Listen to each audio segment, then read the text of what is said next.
Hello दोस्तों, स्वागत है आपका मेरे YouTube channel let's study with Poonam में, जिसमें हम जीके जीएस से रिलेटेड टॉपिक के बारे में चर्चा करते हैं और आपके लिए नए नए विषयों को खोज कर लाते हैं। आज हम 2025 के बजट के बारे में चर्चा करते हैं, तो चलिए वीडियो को शुरू करें। केंद्रीय वित्त मंत्री निर्मला सीतारमण ने शनिवार को यानी 1 फरवरी को आम बजट 2025-26 पेश किया है। इसमें 50,65,345 करोड़ रुपए के खर्च की परिकल्पना की गई है। यह राशि चालू वित्त वर्ष के मुकाबले 7.4% अधिक है। वित्त वर्ष 2024-25 का खर्च 47.16 लाख करोड़ रुपए है। बजट दस्तावेजों के अनुसार 1 अप्रैल 2025 से शुरू होने वाले यह वित्त वर्ष में केंद्र प्रायोजित योजनाओं के लिए 5,41,850 करोड़ रुपए निर्धारित किए गए हैं। इसकी तुलना में चालू वित्त वर्ष के लिए राशि 4,15,356 करोड़ रुपए है। आम आदमी यानी टैक्स पेयर्स को बजट में बड़ी राहत दी गई है। नई टैक्स व्यवस्था के तहत अगले वित्त वर्ष 2025-26 में 12 लाख रुपए सालाना कमाने वाले लोगों को 80,000 रुपए की बचत होगी। वहीं जिन लोगों की वार्षिक आय 24 लाख रुपए या इससे अधिक है, वे इनकम टैक्स में 1.10 लाख रुपए बचा सकते हैं। केंद्रीय वित्त मंत्री निर्मला सीतारमण ने अपने बजट में 12 लाख रुपए तक की वार्षिक आय वाले व्यक्तियों को आयकर में छूट देने और नए टैक्स व्यवस्था के तहत इनकम टैक्स स्लैब में फेरबदल करने की घोषणा की है।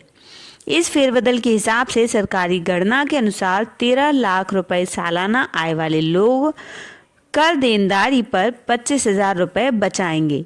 इसी तरह 14 लाख रुपए सालाना आय वाले लोग 30,000 रुपए और 15 लाख रुपए कमाने वाले 35,000 रुपए और 16 लाख कमाने वाले लोग 50,000 रुपए और 17 लाख कमाने वाले लोग 60,000 रुपए बचाएंगे। वहीं वार्षिक आय 18 लाख रुपए होने पर बचत 70,000 और 19 लाख रुपए होने पर 80,000 रुपए और 20 लाख रुपए पर 90,000 रुपए और 21 लाख होने पर 95,000, 25 लाख रुपए होने पर 1 लाख और 23 लाख रुपए होने पर 1.5 लाख करोड़ रुपए की बचत होगी। केंद्रीय मंत्री निर्मला सीतारमण ने 1 फरवरी को कृषि क्षेत्र को बढ़ावा देने के मकसद से 6 नई योजनाओं की घोषणा की है। इस दौरान सब्सिडी वाले किसान क्रेडिट कार्ड यानी केसीसी से लोन प्राप्त करने की सीमा को 3 लाख रुपए से बढ़ाकर 5 लाख रुपए कर दिया गया है। वित्त मंत्री ने कहा कि उनका लक्ष्य देश भर में रोजगार से लेकर फसल उत्पादकता बढ़ाने तक हर चीज को बढ़ावा देना है। संसद में अपना 8वां बजट पेश करते हुए सीतारमण ने कृषि को वृद्धि का पहला इंजन बताया। प्रधानमंत्री धन धान्य कृषि योजना का प्रस्ताव किया। यह सरकार का एक प्रमुख कार्यक्रम है जिसका लक्ष्य कम उत्पादकता, कम फसल लेने वाले क्षेत्र, जिन स्थानों पर 2 या 3 की जगह कम या केवल एक ही फसल ली जाती है और ऋण लेने के औसत मापदंडों में कम ऋण लेने वाले 100 कृषि जिलों को टारगेट किया गया है।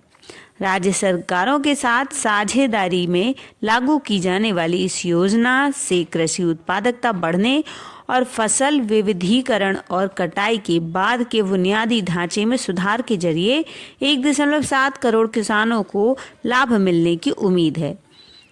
ग्रामीण बेरोजगारी को दूर करने के लिए सरकार एक व्यापक ग्रामीण समृद्धि और मजबूती कार्यक्रम लागू करेगी।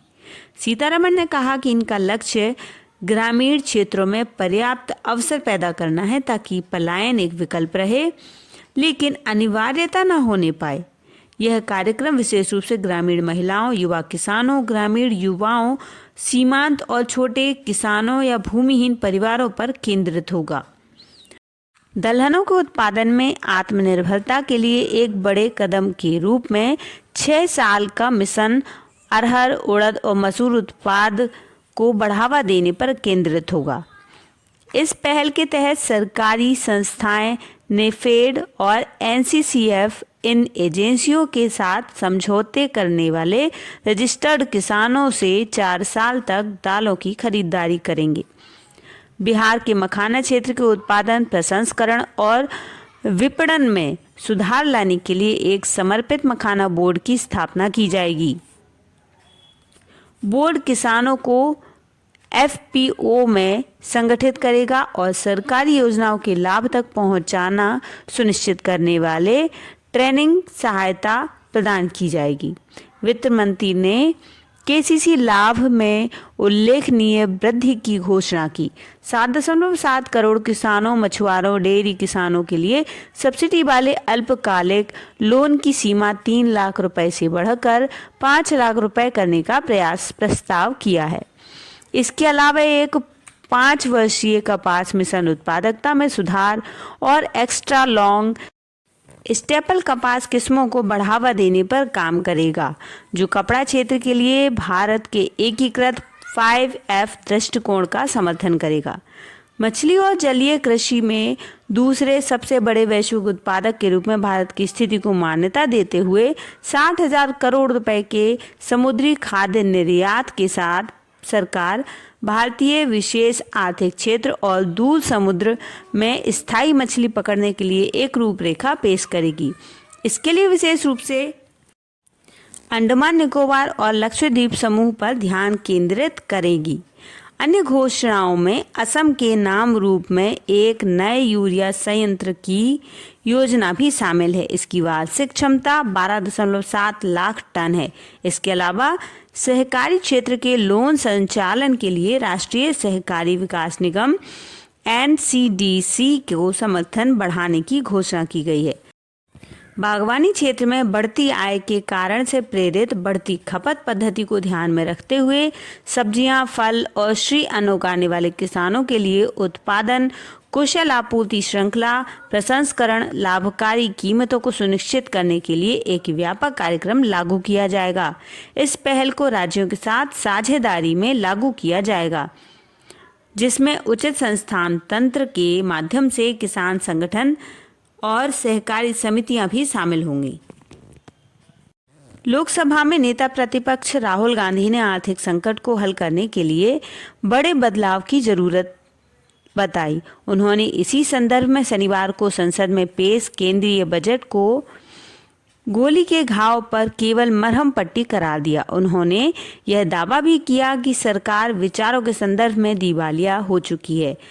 केंद्रीय वित्त मंत्री निर्मला सीतारमण की ओर से वित्त वर्ष 2025-26 के लिए पेश किए गए आम बजट पर अपनी प्रतिक्रिया में मोदी जी ने कहा कि आज देश विकास भी और विरासत भी के मंत्र को लेकर चल रहा है और इस बजट में इसके लिए बहुत महत्वपूर्ण ठोस कदम उठाए गए हैं।